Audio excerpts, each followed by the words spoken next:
আসসালামু আলাইকুম দর্শক, আমন্ত্রণ জানাচ্ছি এখনকার বাংলা সংবাদে। শুরুতেই থাকবে শিরোনাম, পরে বিস্তারিত। সর্বশেষ দেশের কয়েকটি গুরুত্বপূর্ণ সংবাদ জানিয়ে দিব। শুরুতেই থাকবে শিরোনাম, পরে থাকবে বিস্তারিত। জাতিসংঘের রিপোর্ট, হাসিনা খুনি, এটা প্রমাণিত, দ্রুত বিচার জরুরি। এরপরে থাকবে আবার কেন আওয়ামী লীগ নিষিদ্ধের দাবি আনছে বৈষম্য বিরোধী ছাত্র আন্দোলন, থাকছে বিস্তারিত প্রতিবেদনে। এরপরে জানাবো আওয়ামী লীগ নিষিদ্ধের বিষয়ে যা বললেন বিএনপির মহাসচিব মির্জা ফখরুল ইসলাম আলমগীর। এদিকে ভারতের কাছে শেখ হাসিনাকে ফেরত চাইল বিএনপি। এবং সর্বশেষ জানিয়ে দিব জাতিসংঘের তদন্ত কমিটির প্রতিবেদন আংশিক ত্রুটিপূর্ণ, বললেন আবু হানিফ। ভিউয়ার্স, এতক্ষণে শুনছিলেন গুরুত্বপূর্ণ সংবাদ শিরোনাম, এবারে বিস্তারিত। তবে অনুরোধ থাকবে এই চ্যানেলটিকে সাবস্ক্রাইব করুন এবং ভিডিওতে একটি লাইক দিন। জাতিসংঘের রিপোর্ট, হাসিনা খুনি, এটা প্রমাণিত, দ্রুত বিচার জরুরি।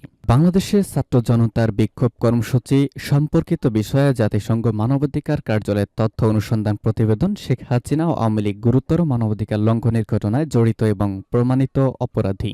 বিশ্ব মানবতার সম্মুখে গুরুতর মানবাধিকার লঙ্ঘনের ঘটনায় জড়িত প্রমাণিত হওয়ার পর শেখ হাসিনার রাজনীতি সমাপ্ত হয়ে গেছে। অবৈধ ক্ষমতা দখলে রাখার স্বার্থে ঘাতকদের দুষ্কর্মের নির্দেশদাতা হয়ে দেশ ও জনগণের রাজনীতি নিয়ে শেখ হাসিনার ক্রুর শব্দটি উচ্চারণ করাও আর ন্যায়সঙ্গত হবে না। দেশের জনগণকে নির্বিচারে নৃশংস হত্যার নির্দেশদাতা ও অনুমোদনকারী বিচারের মাধ্যমে সর্বোচ্চ শাস্তি নিশ্চিত করাই হবে রাষ্ট্রের সময়োচিত পদক্ষেপ। এখন শেখ হাসিনার উচিত সকল কূপমণ্ডকি পরিহার করে ভারত থেকে ফিরে এসে বিচারের সম্মুখীন হওয়া, সত্যের প্রতি আনুগত্য হওয়া, ভিন্ন আর কোনো বিকল্প নেই। ছাত্র জনতার গণ অভ্যুত্থানের মাধ্যমে সমগ্র জাতির গতিমুখ পরিবর্তন হওয়ার প্রেক্ষিতে ২৪-এর গণহত্যার অপরাধী হিসেবে আওয়ামী লীগের রাজনীতি ও অগ্রহণযোগ্যতা হয়ে পড়েছে, কারণ আওয়ামী লীগের উল্লেখযোগ্য সংখ্যক নেতা, এমপি ও মন্ত্রী গণহত্যায় অংশগ্রহণ করেছে। বিশাল একটি অংশ সাহায্যকারী ভূমিকা নিয়েছে এবং অনেকে ইচ্ছাকৃতভাবে সমর্থন জুগিয়েছে। ইতিহাসের ভয়াবহ ও কলঙ্কিত গণহত্যায় জড়িত আওয়ামী লীগ নেতৃবৃন্দের রাজনীতি করার নৈতিক ও আইনগত অধিকার শেষ হয়ে গিয়েছে। আবার কেন আওয়ামী লীগ নিষিদ্ধের দাবি আনছে বৈষম্য বিরোধী ছাত্র আন্দোলন? জুলাই গণঅভ্যুত্থানে শেখ হাসিনার শাসনের পতনের ৬ মাস পর নতুন করে সামনে আনা হয়েছে আওয়ামী লীগকে নিষিদ্ধ করার দাবি। ৬ মাস আগেও এমন দাবি কোনো কোনো মহলের বক্তব্যের মধ্যে সীমাবদ্ধ ছিল।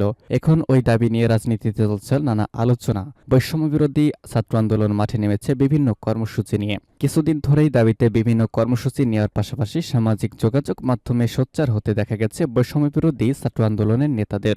রাজনৈতিক দলগুলোর মধ্যে বিএনপি আওয়ামী লীগের দল হিসেবে নিষিদ্ধের দাবির বিরোধিতা করে আসছে। বিভিন্ন সময় বিএনপির এমন অবস্থানের সমালোচনা করেছেন বৈষম্য বিরোধী ছাত্র আন্দোলনের নেতারা। শুরুতে অন্তর্বর্তী সরকারও নিষিদ্ধের চেয়ে বরং দলটির নেতাকর্মীদের বিচার করতে আগ্রহী ছিল। বিভিন্ন সময় উপদেষ্টাদের বক্তব্যে এমন ধারণা পাওয়া গেছে।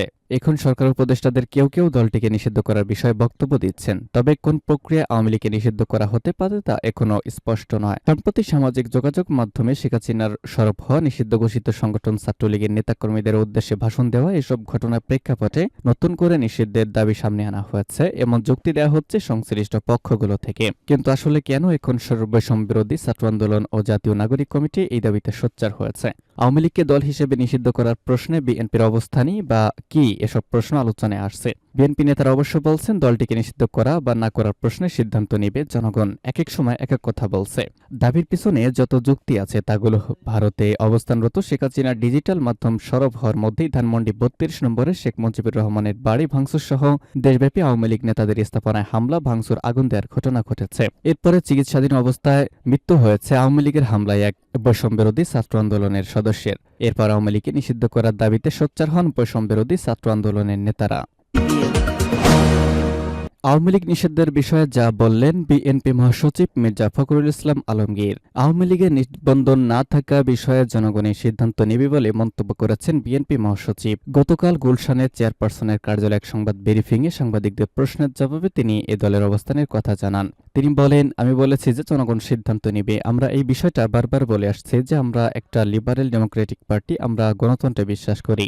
গণতন্ত্রের সর্ব নর্মস অ্যান্ড কন্ডিশন যেগুলো আছে সেগুলোর উপর আমরা আস্থা রাখি এবং এটা আমরা চর্চা করি অতীতেও চর্চা করেছি। কোন পার্টি নিষিদ্ধ হবে, কোন পার্টি কাজ করবে, কোন পার্টি কাজ করবে না, পিপলস উইল ডিসাইড। মানুষ বা জনগণ নির্ধারণ করবে কোন পার্টি থাকবে কিনা, কোন পার্টি নির্বাচন করবে কিনা করবে। আপনারা আওয়ামী লীগ নিষিদ্ধের পক্ষে কিনা জানতে চাইলে বিএনপি মহাসচিব দুবারে দুরকম উত্তর দিয়েছেন। একবার বলেছেন আমরা আওয়ামী লীগকে নিষিদ্ধ চাই না, তারা আসুক, তারা নির্বাচন করুক, এটা বলেছেন। এবং এখন বলছেন যে এটা তো আমরা পরিষ্কার করে বলেছি জনগণের সিদ্ধান্ত, আমরা পক্ষ বিপক্ষ থাকা এটার কথা বলিনি। ভারতের কাছে শেখ হাসিনাকে ফেরত চাইল বিএনপি। আওয়ামী লীগ সভাপতি শেখ হাসিনাকে দেশে ফেরত পাঠাতে ভারতের কাছে দাবি জানিয়েছে বিএনপি। গতকাল বেলা 11টায় রাজধানী গুলশানে বিএনপি চেয়ারপারসনের রাজনৈতিক কার্যালয়ে ঢাকায় নিযুক্ত ব্রিটিশ ভারপ্রাপ্ত হাইকমিশনার জেমস গোল্ডম্যানের সঙ্গে বৈঠক শেষে দলটির মহাসচিব মির্জা ফখরুল ইসলাম আলমগীর এই দাবি জানান। ফ্যাসিস্ট শেখ হাসিনার নির্দেশে দেশে গণহত্যা হয়েছে, এটা প্রমাণিত হয়েছে উল্লেখ করে তিনি বলেন, আমরা চাই ভারত সরকার অবিলম্বে শেখ হাসিনাকে বাংলাদেশ সরকারের হাতে ফেরত দিবে। শেখ হাসিনাকে বিচারের আওতায় আনতে হবে। শেখ হাসিনার সহযোগীরা যারা ছিলেন তাদেরকেও বিচারের আওতায় আনা হবে, এটাই আমাদের প্রত্যাশা বলেও উল্লেখ করেছেন এই মির্জা ফখরুল ইসলাম আলমগীর।